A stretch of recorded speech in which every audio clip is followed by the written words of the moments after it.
Everyone ready? Okay. Hi, guys. Welcome back to another episode of All the Way In. I'm so happy to be sharing the lives and experiences of college athletes, and in this case, former college athletes. As you can see, we're in a different location this week, and I have a very exciting guest. She's a former gymnast at the University of Iowa and now works here at the University of Iowa in athletics. And this week, we're just going to be sharing more of her perspective. We'll talk about her experience as an athlete and then just focus on the transition out of college because that can be very challenging as well. But Erin Castle, welcome to All the Way In. Thank you so much. I'm so happy to be here. I'm so excited to have you on. This is great. So let's kind of start off with your experience. We can get to like how your experience at Iowa, but first, like how'd you get here? Where are you from? Your background info. Yes. So I'm originally from a small-ish town in Iowa, not far from Ames. It's called Boone, Iowa. I started gymnastics when I was 3 years old and started competing when I was 6. I tried other sports. I did softball until 6th grade, and then I did soccer for like a little kid's season. But gymnastics was the thing that I was most passionate about and kind of just stuck. I trained at Iowa State's club gym. And so I grew up an Iowa State fan. Oh, no. Which is crazy, yeah. But yeah, I trained at Iowa State's club gym, and it was around probably 5th grade that I was like, I want to be a college gymnast because I would watch the Iowa State girls practice and compete.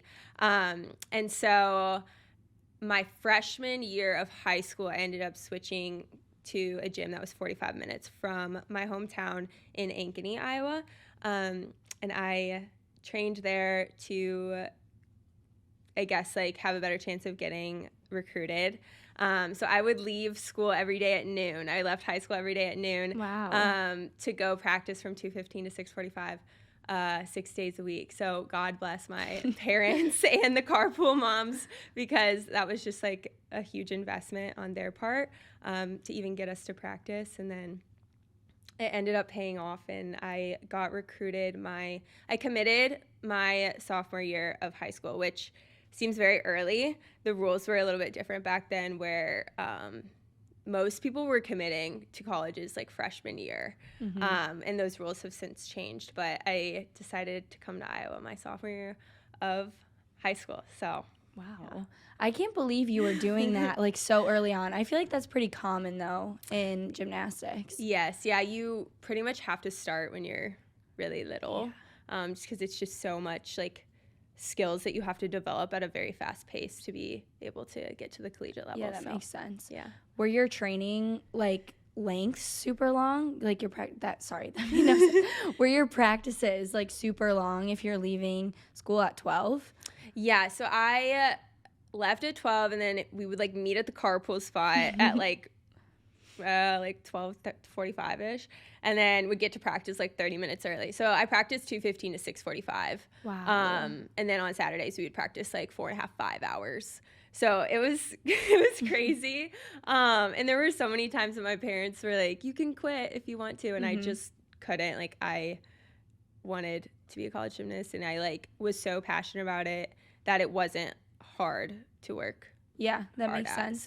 So you never really reached a point where you were like, I don't know if I can do this anymore. I would say there were probably 2 points in my career where I was like, Okay.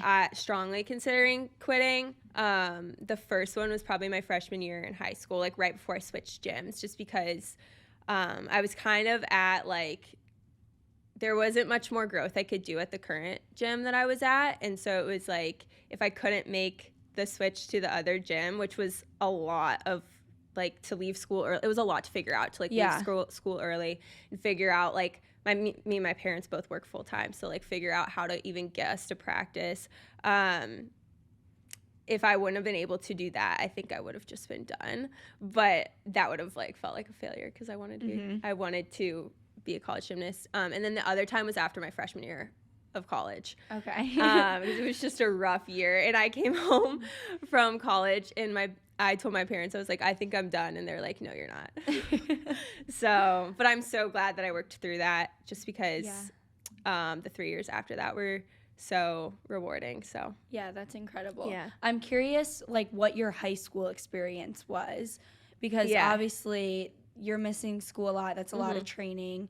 And I feel like I can relate in similar ways, not as much. Yeah. But I'm curious what your thoughts were on high school and, like, friends and navigating that. Yeah. I guess I didn't have the typical high school experience, obviously.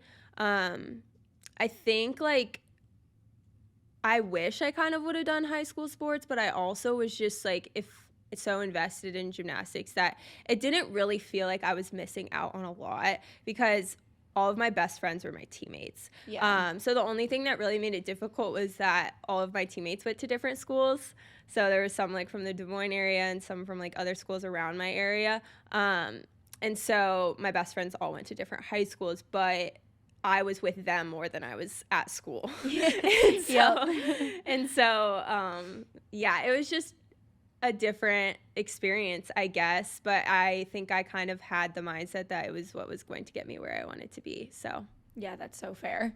So shifting forward into college, you come to Iowa. You talked a little bit about your freshman year being hard for you. Talk to me a little bit more about that. Yeah, so my freshman year, I think freshman year is just a massive adjustment for anybody. But I was, like, training really hard, like, trying to prove myself, trying to make the lineups all preseason. And then mid-preseason, I ended up having a stress fracture in my back. And so I was out for a couple months, like, right before / as season was starting. And then, like, just not from there, it was like a back injury, like a broken back sounds dramatic, but it's, like, nothing like a surgery, you know? And so I was out for, like, 2 months, but then that time was after that was spent trying to, like, get back into routines. And then, like, also there were some skills that I used to do that I, like, couldn't do because of my back. And so just, like, it was bad timing because it's hard to, like, try to make a comeback during season, especially your freshman year. And so, yeah, I ended up actually, I exhibitioned bars one meet and it was terrible. I exhibitioned floor one meet, it was terrible. And then I ended up coming back on vault and being, like, the alternate at Big Tens. But it was just, and then I ended up having a stress fracture, like, towards the end of season in my foot. So it was just, like, not ideal. Like, I was not having a good time. And I think there was a lot of doubt of, like, am I even going to ever make a lineup? And so, but I'm so glad that I ended up working through it. So that's hard. Looking back on that year, what do you think would have helped ease that transition? Like, if you could tell yourself something or like something like that. I would say probably right off the bat, stop trying so hard, because I think I literally, like, worked myself so hard trying to prove myself, and it, like, that's what caused the stress fracture. But also, like, I don't know, I'm personally bad at adjusting, and so, like, and that proves true, like, in the transition out of college. So I think just, like, giving myself a little bit more grace, and I think, like, now with all the experiences that have gotten me here, I would probably tell myself, like, you're gonna figure it out, because every single thing that, like, every single hard thing that has happened in life, I've figured it out. And so, like, and I think that's, like, what an athlete does. They're super resilient and, like, constantly, like, evaluating, how can I work through this? And so I probably would have told myself that. Yeah.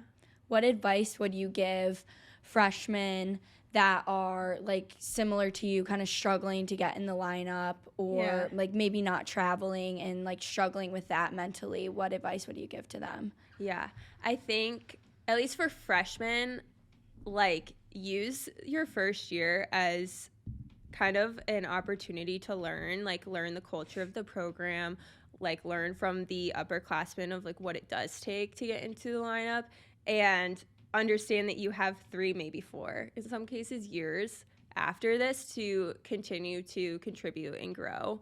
Because I think there's like, I felt pressure of like, oh my gosh, if I don't make a lineup, like, am I ever going to? Right. And I think the advice that I would give freshmen after that, like when I stepped into the junior and the senior role, was like, use this year to like learn the culture of the team and what it's going to take to, I guess, like go through a preseason and a season successfully.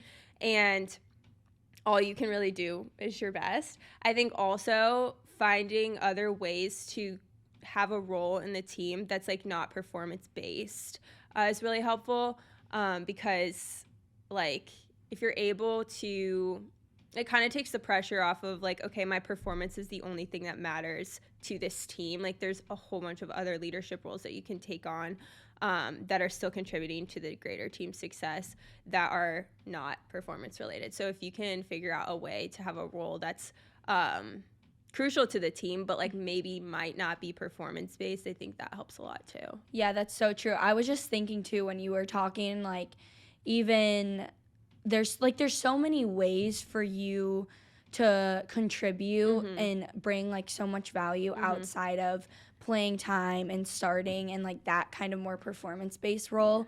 And even just like having the ability to show up every day and give it your all and work really hard, like that is so impactful as a freshman. And then like you said, you have those next 3-4 years or however many years left to build up to where you'd hope to be. But definitely.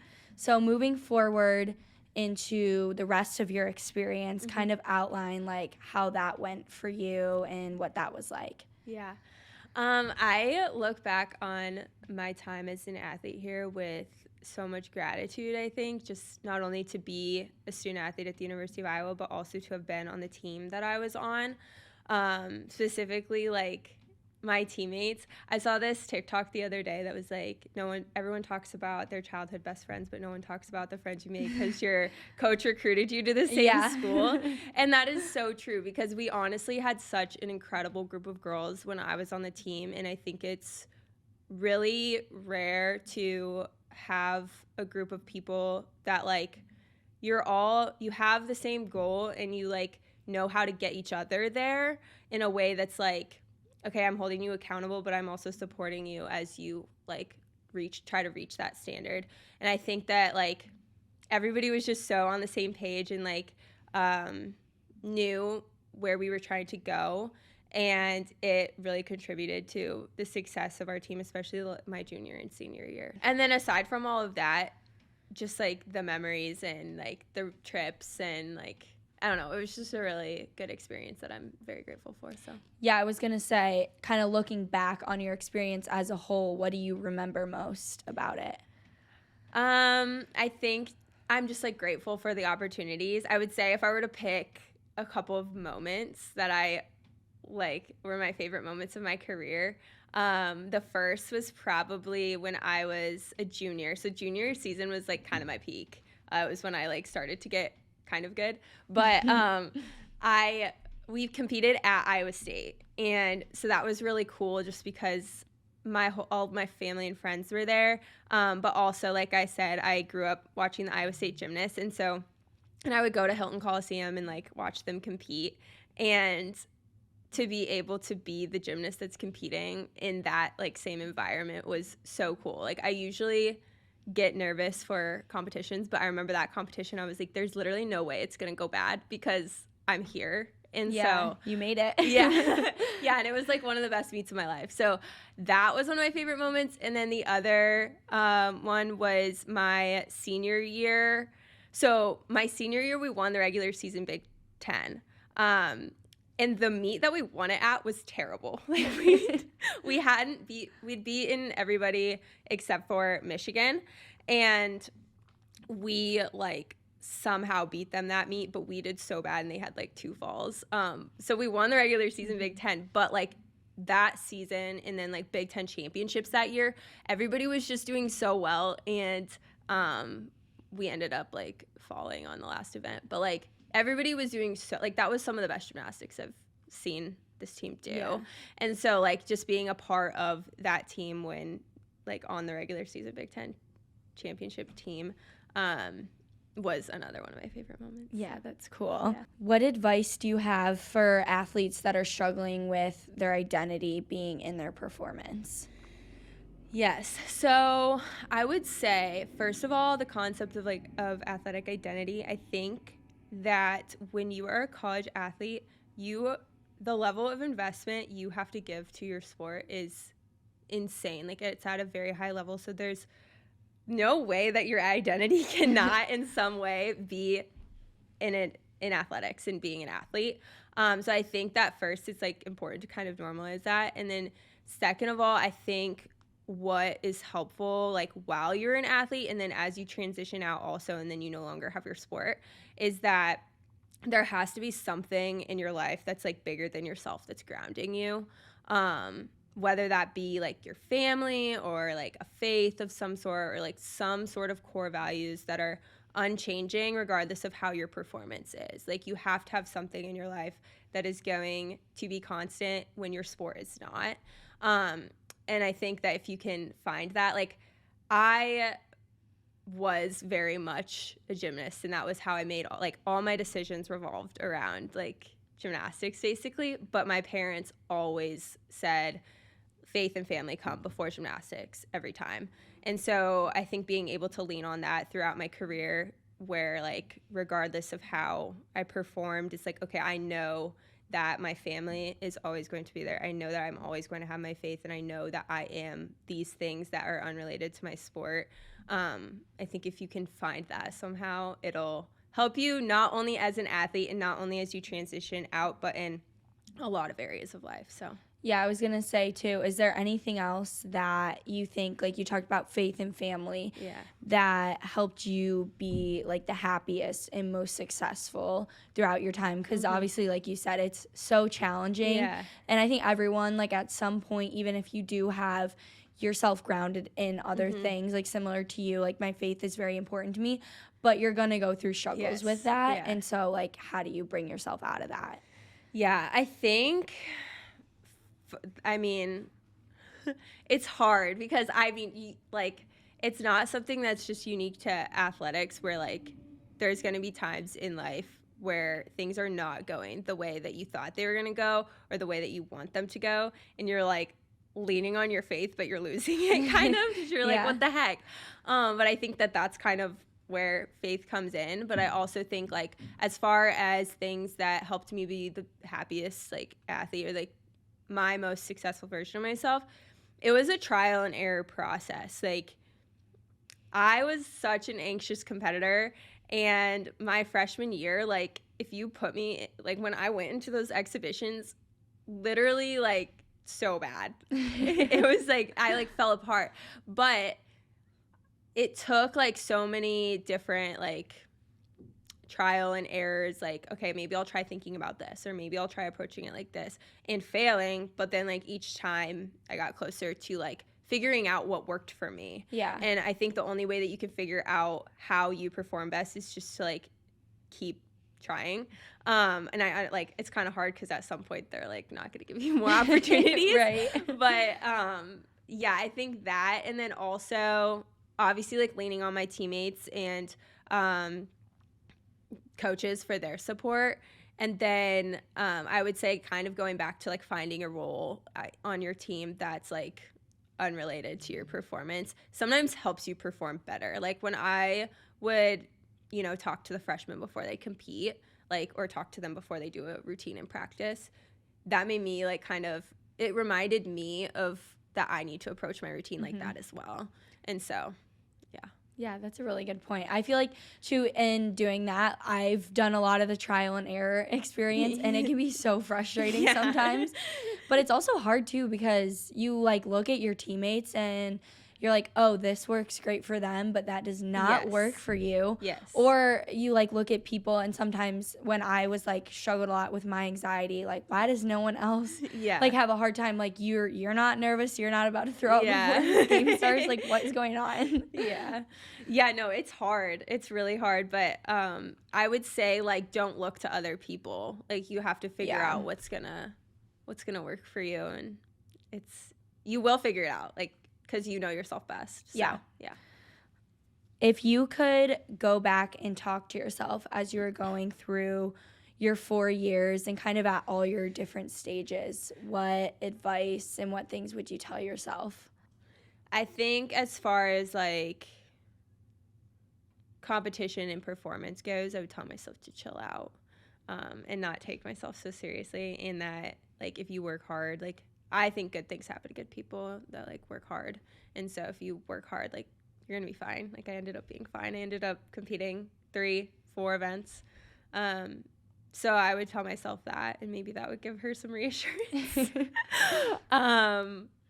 But yeah, and then I would also say make friends with other athletes. I was like randomly shy in college. Like I was intimidated by other athletes. Really? Yeah, and I think like gymnastics was in such a bubble that like I didn't really have any other friends. And then end of junior year into senior year was COVID. And so I would say make friends with other athletes and just take advantage of every opportunity that's given to you. Yeah, I feel like honestly, I feel like, don't you think most teams now are like kind of in their own bubble? Like they don't really branch out, and it's just like I've really tried to push myself like probably this last like year and a half or year or so, like go make friends outside of your sport. And cuz like it can be hard being with like in season, especially you're with the same people every day all day for so long. And so like go and find other people that still, like my biggest thing is they still understand everything that we're going through. And it can be challenging to make friends with NARPs because like we're just on different mindsets, like your schedule is so different. But having other athletes, like they completely get it, but it's still different. Yeah, no, definitely. I would say like it's really good practice too for when you are like you go out into the real world, because it is hard to make friends when you're done. But like you are given 600 other student athletes at your institution that all do college athletics, and like that's such a cool like shared experience. And so I would say make friends, because also sometimes like that also kind of helps with the identity piece too, where like like you're both still athletes, but like you're not in this bubble of just soccer, just gymnastics. Like you're hearing experiences from other student athletes and like what their sport is like and the things that they're going through. So I would say make friends with other athletes, because I never did that. Did you do like any, I don't want to, not clubs or like, I guess I mean like clubs and organizations or anything, like did you go to anything like that when you were in college? Not really. I was on ISAC my senior year, and it was on Zoom. But but yeah, no. So like I completely understand the people that are like, I don't want to go to anything, I don't want to do anything, I don't have time, like whatever. But I would say try to push yourself to do that, because you're gonna wish you had, whether you think you will or not. Yeah, I was gonna say that's something that's helped me a lot, and especially like you said, with the identity piece, being able to meet new people and do other things outside of your sport, that like, because it's so hard to get wrapped up in like, I'm a soccer player, even like I'm an athlete here, like people do look at you differently as a college athlete, and you wear your gear around everywhere, like that just mentally can be a lot all the time, even if like you're not some famous person that everyone's like coming up to all the time, but just like over time it is, I do feel like, a mental wear. And so like not looking like an athlete all the time and like doing other things that are like, okay, I do this and I do other things outside of soccer, whatever. Definitely helps create a more like well-rounded individual. Not to say like it's hard, because like your sport is so mentally, physically, emotionally exhausting that like the last thing you want to do is try to pour into something else. But then you get done with your sport and you're like, wait, what else? what do I even like to do? So I think that it kind of contributes to a more like well-rounded version of yourself. For sure. Okay, so we'll kind of segue now to leaving college and the transition after leaving gymnastics, but kind of like in your senior year, approaching your senior year, what was your mindset about leaving gymnastics and like being done with your sport? I think there was a little bit of anxiety closer to the end of like it being done, but I also was trying to finish my career on a good note. So I think it was a little bit of anxiety mixed with like nostalgia, because I was like looking back on there was like a lot of lasts happening. And so just like looking back on that with gratitude was like nostalgic kind of, because I was like, oh, like this really was such a good experience. I feel like that's how anything is. It's like hard, and then you like look back on it and you're like, oh, but that was so good. Mm-hmm. So I think that's kind of how I was my senior year, but I was kind of anxious towards the end, but I was more focused on like, I want to end on a good note. So do you think it was hard to not let that impact your performance and put like a lot of pressure on yourself? Like, oh, it's my last season. It has to be like really good. I think I felt that going into my last season. Okay. And it also was it was COVID. And so we had the end of my junior year, season got cut off. Okay. And then we went home for 5 months, which is like 5 months of like basically no training for gymnastics is insane. Like you can't just go for a run, or like the muscle memory and like the timing of everything just goes away so quickly. And so that was kind of like, because we were used to, the most a gymnast ever takes off in their life is like 2 weeks. And so coming off of like the 5 months off, I was like, I really hope that I can like get back in shape by the time season comes. And then so we can go a little bit. This is like kind of a tangent. That's fine. Because this is what was like making me put pressure on myself about my senior year. I tested positive for COVID in June, and then like you had 90 days where you didn't have to test. So when I got back into the testing protocol, I tested, and this happened to my teammate too. I tested negative the first time, so on like day 90. And then I tested positive on day like 100. And when I tell you, there was no way I had it. Like no way. Because we were fully masked all the time, going nowhere, like doing nothing, seeing no one. And so then I was out for another like month to do all of the like quarantine and the heart testing and all of that stuff. Come back. Yeah. And so that was smack dab in the middle of preseason, where we had already had like months off. And then I was like trying to be so resilient. I like kind of got back, and then I was like, I'm going to stay an extra day, because I live so close. So I was like, I'm going to stay an extra day over Christmas break and train with my coach, because I feel behind. And season's like right when you come back from Christmas break, season starts. Okay. So I was like, I'm going to stay an extra day. And I was like fully back, like doing routines and stuff. And I was doing bars, and I like whacked my foot on the bar and broke my foot. Oh my gosh. Like 2 weeks before season, and I was like, I literally like, you've got to be kidding me. It wasn't a bad break. It wasn't a bad break. It was like a 4 weeks in a boot kind of thing. But like, I was like, are you kidding me? Like going into my last year of this sport, and I was out for it just really kind of affected my training. So I would say my senior year was like not my peak, and that was kind of a lot of pressure going into it, but like you kind of have no choice but to like I was like, I have to make this work somehow.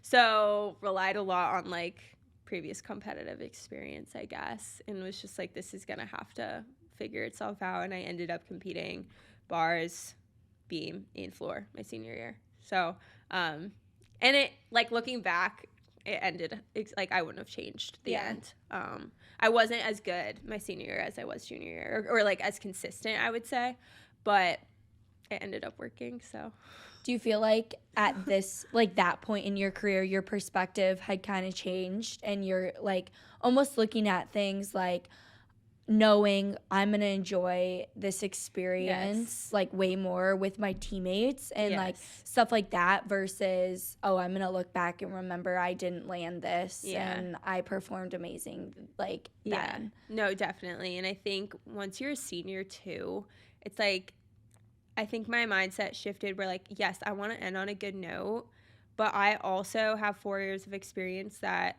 some of the underclassmen don't have, and like I can help them prepare to have like a really good career ahead of them too. So that was kind of what I tried to do more my senior year. How did you start to deal with the shift in your identity and mentality with leaving the sport? Yes. So I would say like So to go through like my transition out of college athletics, I, like I said, I'm originally from Iowa, and I'm a big family girl. And so I kind of wanted to get out of here. But I'll say this.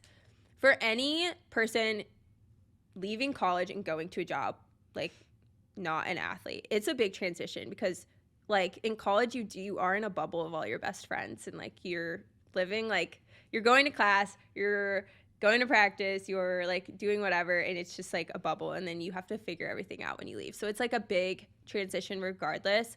But I like moved 10 hours from home to a city I knew no one.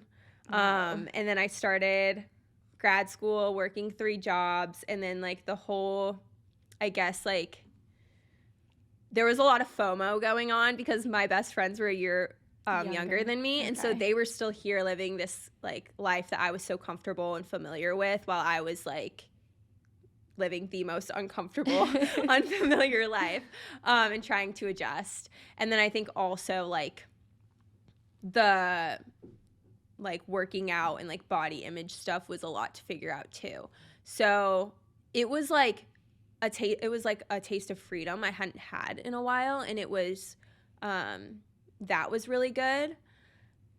But it was like really hard to not have the one thing that was constant in my life for 19 years. Like that was the biggest part of my life for 19 years, and then it was just done. It's gone. So yeah, it can be very empowering, but like the initial transition is just a lot.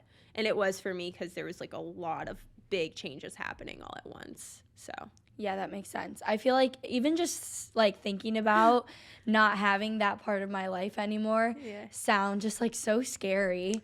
And I don't, it's like so hard to explain, and it seems kind of stupid because I feel like if you're not in this position, you're like, oh, it's just a sport, like whatever. But it literally is, it has been our life, like our entire lives, like majority of my life since I was 5 years old. And then in college, like even more so because it's like our full-time job. It's like, it's who we are. It's part of our identity. So like, how do you deal with that not being there anymore? Yeah, I think it was just like, it took a lot of time. And I think it was probably, I would say like 9 months in that I was like, okay, I feel a little bit more comfortable, like, and I have friends, and I like am starting to make a life of my own.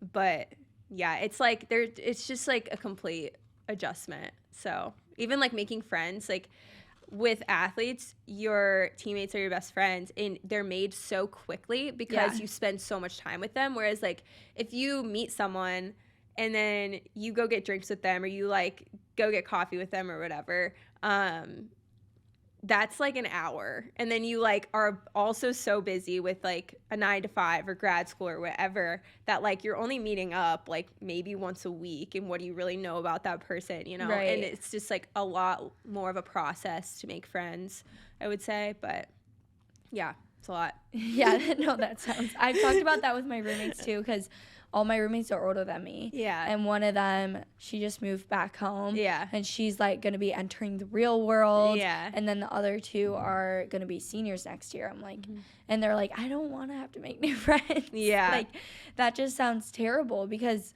you just get thrown into this group of people, and you really have no other choice than to become best friends. Like, that's what you're given. So it's hard.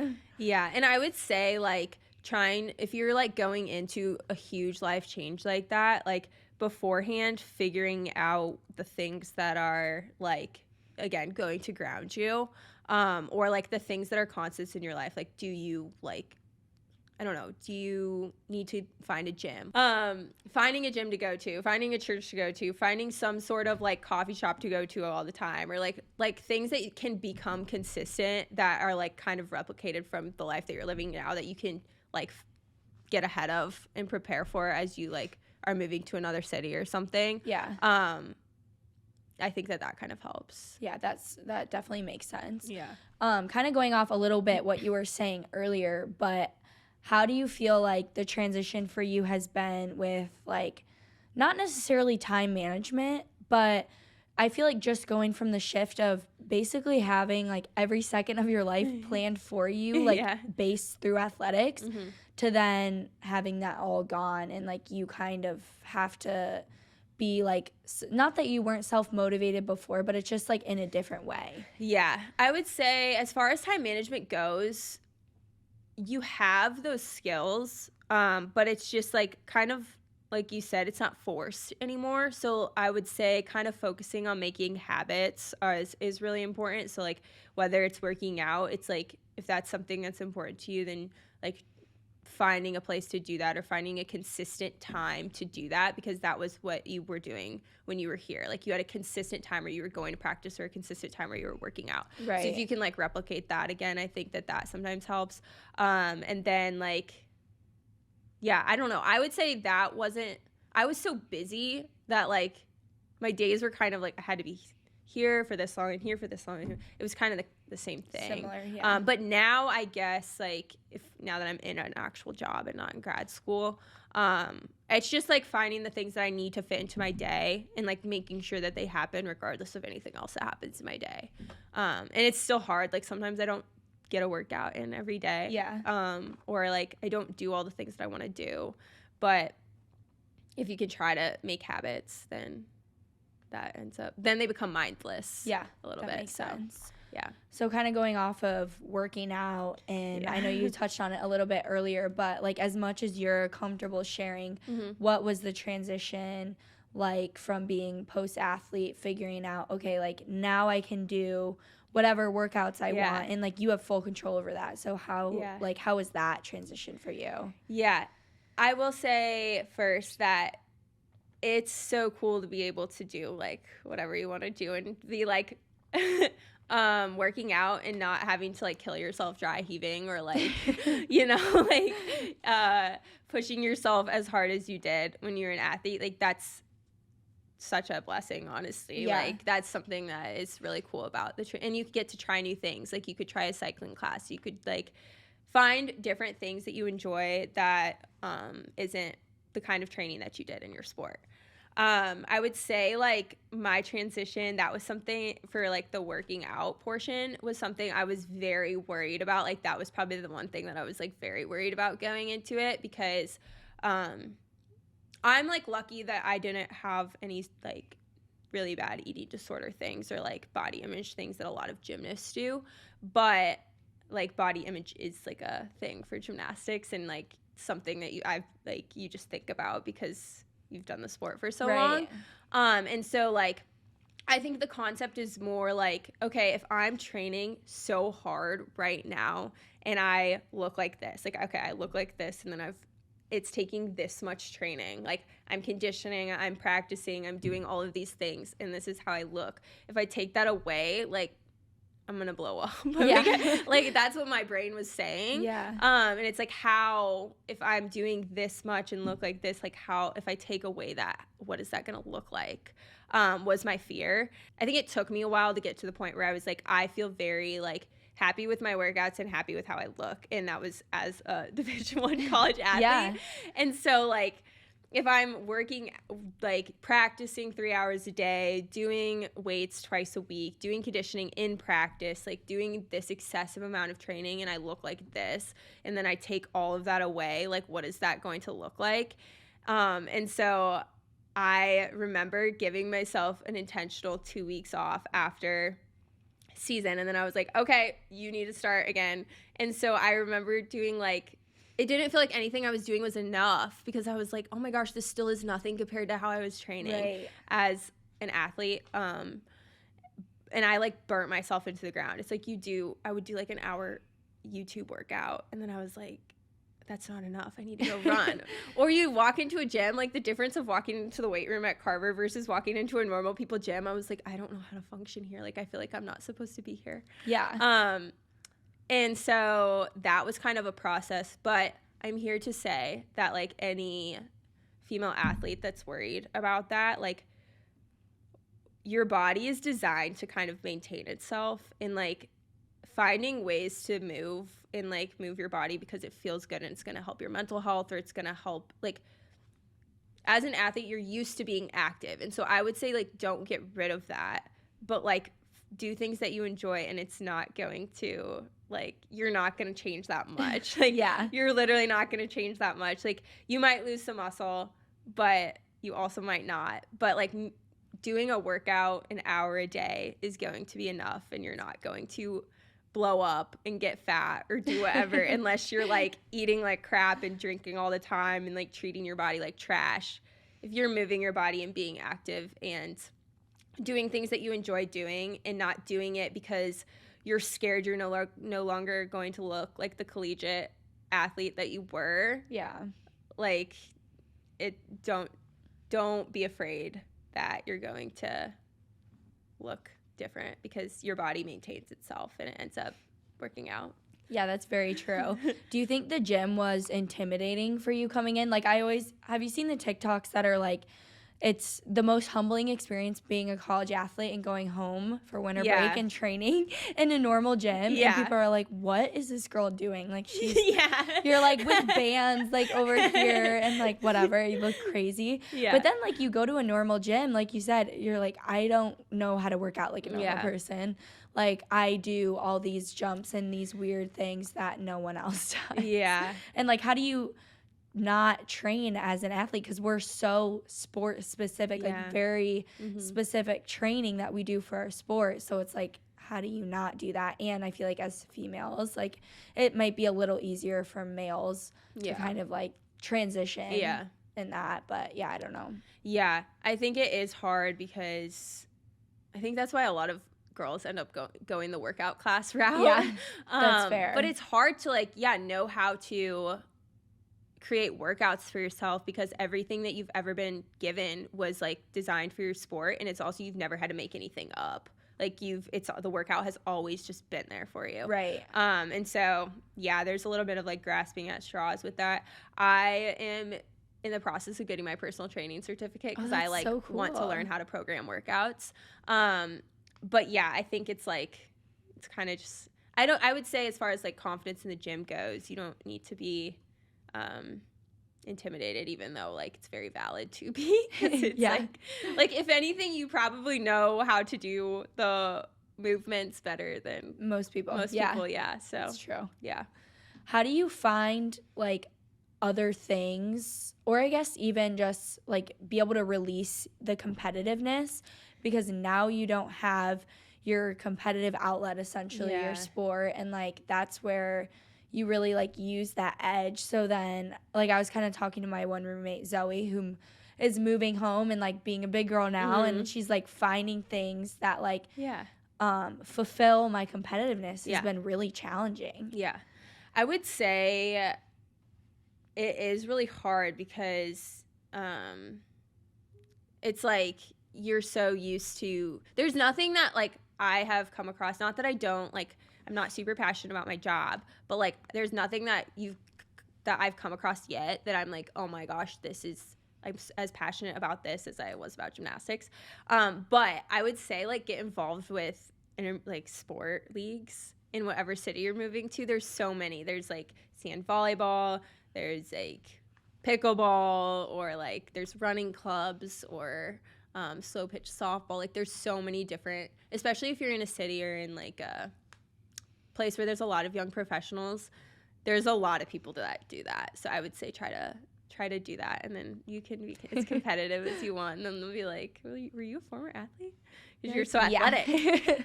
But have you done that? In Nashville, I did some pickleball, and I did when I moved back here, I did some sand volleyball. But that's about it. Did you like it? I love sand volleyball. I love volleyball. Volleyball's fun. It's good. So I'm getting into I'm training for a half marathon. Oh, that's so fun. I want to do that. It's not going great.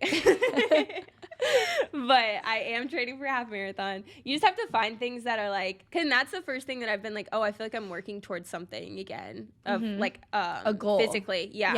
So but it's also such a cool opportunity to be able to to try things that you haven't yet.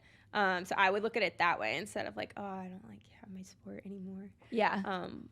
Because there's so many different things sports that you can get involved in. Yeah, I didn't even think about that. That's so Yeah. true. There are a lot of like leagues and stuff like that. I feel bad though because I always think of those and it's like the 40-year-old like No, men I or think whatever. it's trending. I think it's trending in the young It's the new professional thing. community. I do. I think like there's a lot of cities around here that have. I mean, it makes sense. Yeah. So. Are you gonna ever do a full marathon or just No. a half? No. Do you know? I'm gonna be lucky to do a half. Do you know Molly? She was a rower here. Yes. She's our director of ops. Yes. She's training for a marathon right now too. Oh my gosh. Yeah. Maybe I should go on a run with her. She goes on like, I don't know what she's at right now, but she does like 15-mile. Oh my gosh, runs. I'm like, only she up to gets 6. up there. That's a lot though. Yeah. And like a sport, you probably never really did that much running ever. No. What was the process like for you in finding new passions when leaving your sport?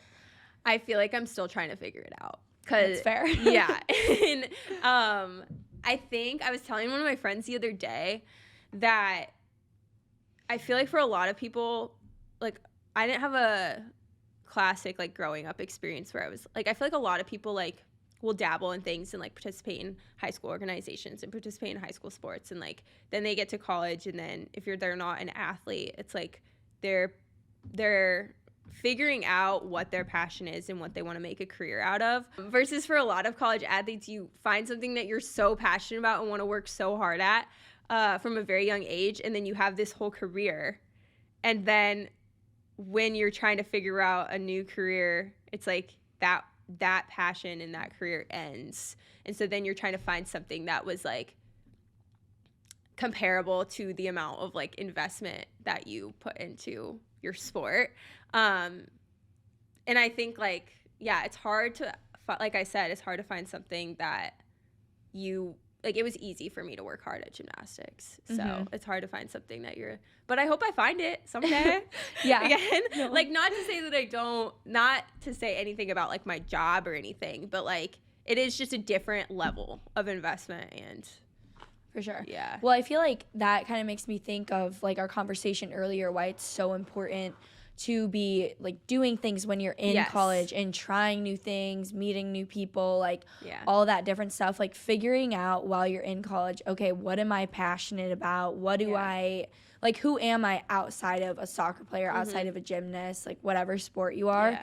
And that'll help you so much in the future when you're leaving this sport and you're like, okay, well, yes, it's sad, but at least I have like, okay, I have these few different things that I know I'm passionate about, and seeing like, okay, maybe I can pursue something like that. Definitely.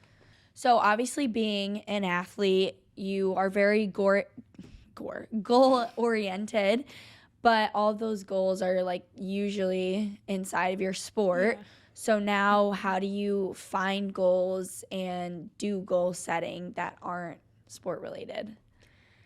Yeah, I think it's just a different kind. Like, I think you have to look at your life and where you want to go and what you want to do, and then figure out the short-term goals that are going to get you there, because it's no longer goals that are athletically based or team related.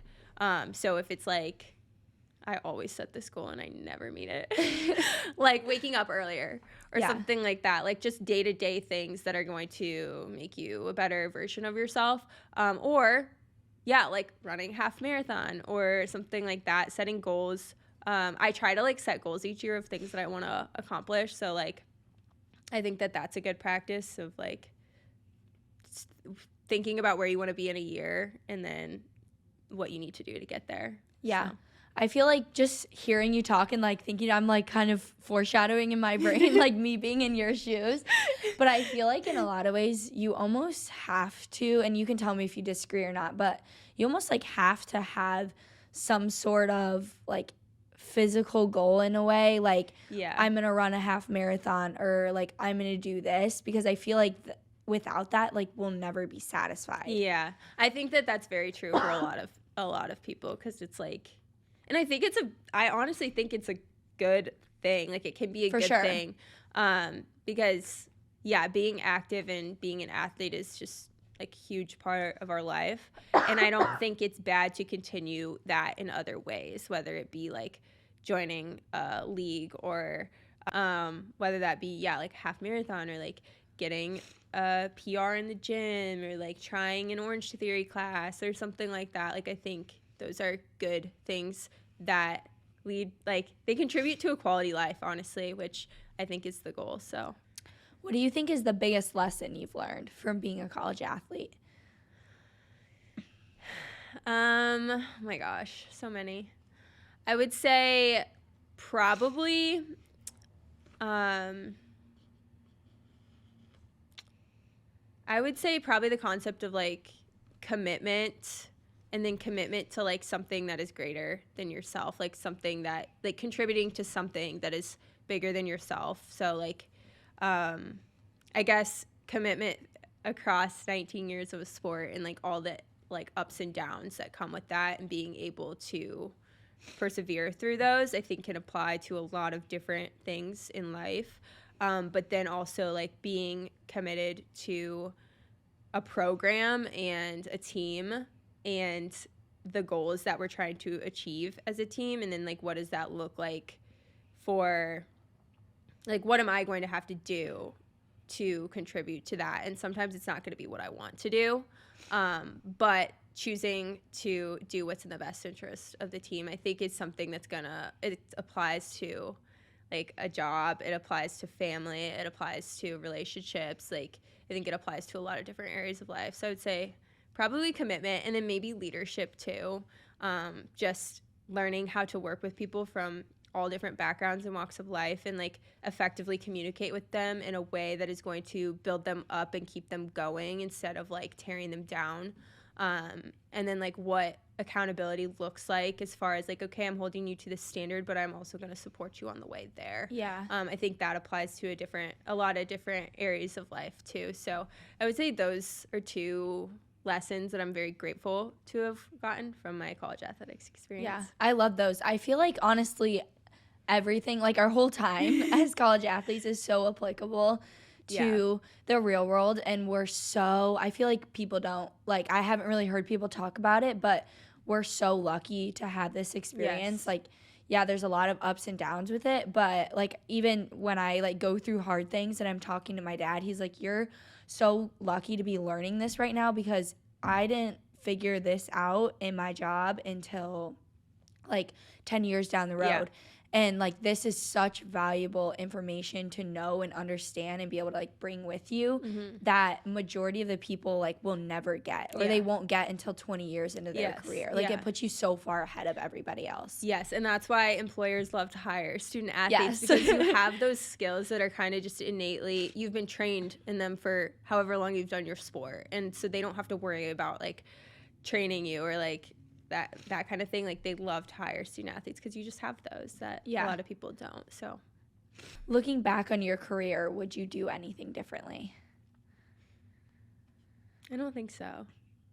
I think that there are things that I could be like, oh, I like wish I would have known this, or but you don't know what you don't know. And so like, I think, I don't think I would do anything differently, because otherwise I wouldn't be here. So. Yeah. I was going to say, I feel like it's hard, like, looking at that question, because it's like, well, if I did something differently, then like, like the outcome would have been completely different. And I feel like everything happens for a reason and falls the way it's supposed to. So it's like, it's a hard one. Yeah. And I also think you can look back with such, like, I feel like I can look back with such gratitude that like, I wouldn't really want to change anything, because it was very good. Like, there was nothing that was like, obviously there's challenges and hardships in like seasons that I like were harder than others, or I had to grow more, but like, I wouldn't be the person that I am today without any of those experiences, and none of them were like so bad as for me to be like, ugh, I hated that. Yeah. And so like, that's pretty lucky to be able to say. So for sure. I feel like even looking back on those like hard moments, it's so being able, like, having the perspective, even a couple months like past them down the road, I'm like, oh wow, I'm so glad I went through that, because it taught me so much and I grew so much from that. Yes, definitely. So your current job, you're working in athletics and you're here at Iowa. So like, how did you choose this job? Like, did you kind of always want to work back in athletics? Like, how'd you get back here? So going back to my freshman year, this was part of the freshman year struggle. I wanted to be a physical therapist or a nutritionist.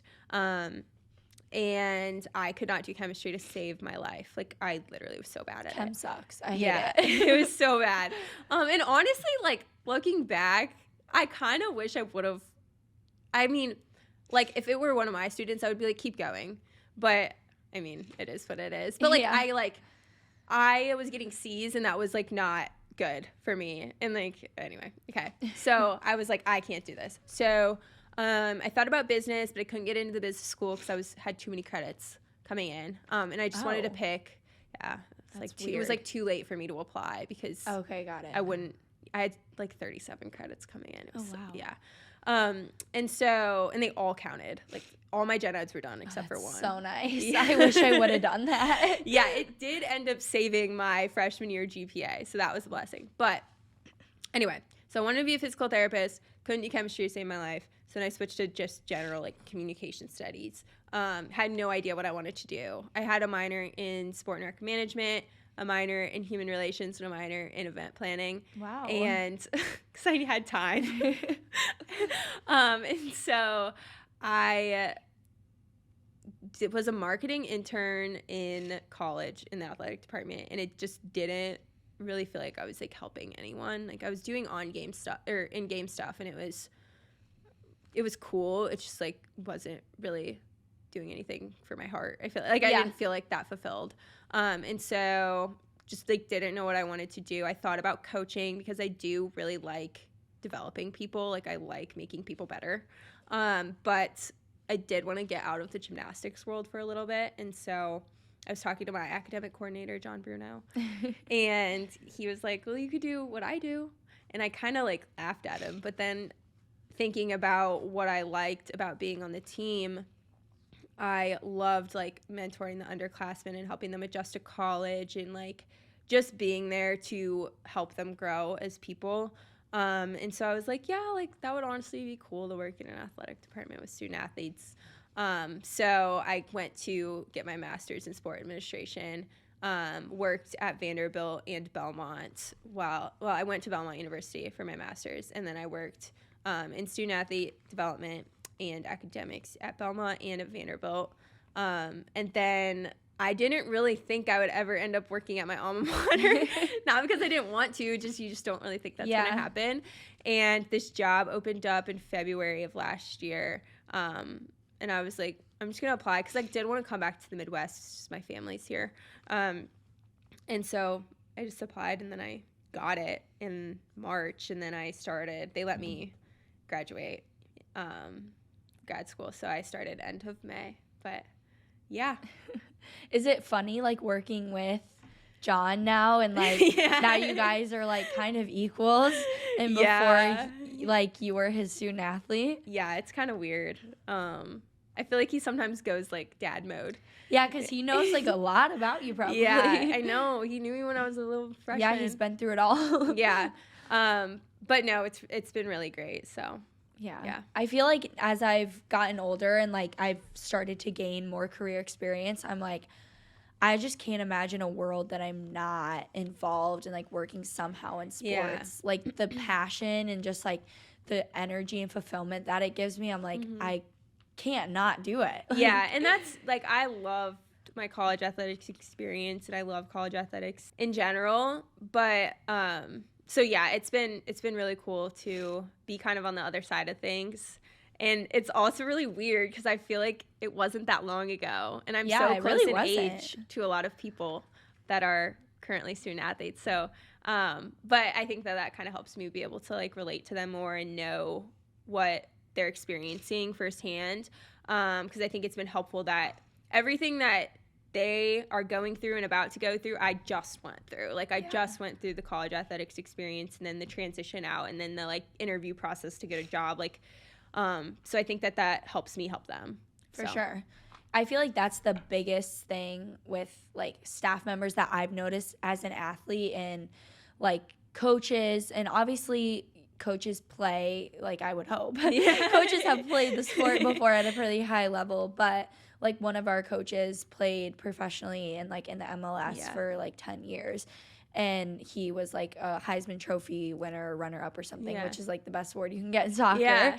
And so like just knowing that he like truly understands all the struggles we've been through and the positions that we're in is like something for me that's really impactful, because I'm like, okay, we truly have people that care and that get it. Yeah. Because I feel like sometimes they're just like, well, I don't know, they like get it but they don't, and I'm like, it's just hard to like be in that position when they don't. Yeah, definitely. And I hope to just be that for student athletes, I guess, like be able to relate to them in a way that like they can, like I can understand what they're going through. Yeah.